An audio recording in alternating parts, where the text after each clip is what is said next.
নমস্কার, আপনারা দেখছেন রূপম টিভি। আপনারা ভাবছেন বিজেপির বড় নেতা জন বার্লা মমতার মঞ্চে উঠে গেছে, অবাক কাণ্ড। কিন্তু বিজেপি কিন্তু সেটা ভাবছে না। বিজেপি ভাবছে যেটা হওয়ার ছিল সেটাই হয়েছে।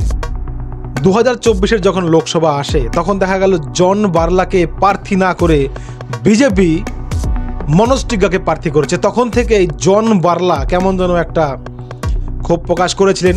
এমনও খবর রয়েছে জন বার্লা নাকি মনোজ টিগ্গাকে হারাতেও চেয়েছিলেন। শুভেন্দু অধিকারী পরিষ্কার জানিয়ে দিয়েছেন যে মনোজ টিগ্গাকে হারানোর জন্য জন বার্লা নাকি নানা কাজ করেছে। তখন থেকেই ধরে নেওয়া হয়েছিল জন বার্লা বিজেপির গাড়িতে আর উঠবে না, বিজেপির গাড়িতে আর উঠবে না জন বার্লা।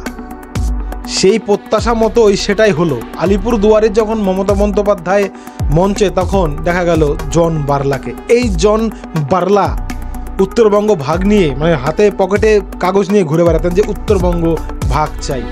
সেই জন বার্লা এখন কার গাড়িতে উঠলেন? মমতার গাড়িতে উঠবেন। ওঠেননি, উঠবেন।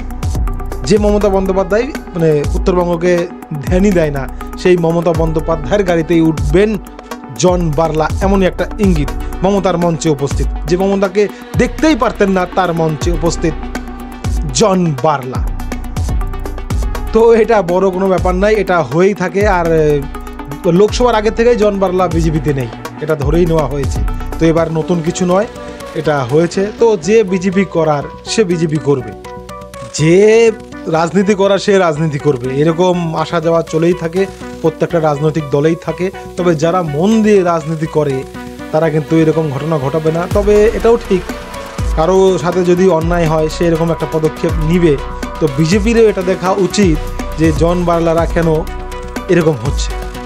তবে আপাতত এটা পরিষ্কার, যেটা হবারই ছিল সেটাই হয়েছে। জন বার্লা বিজেপি ছাড়ার মতো পরিস্থিতিতেই ছিল, তাই নতুন কোনো বিষয় নয় বিজেপির কাছে এই জন বার্লা ইস্যু।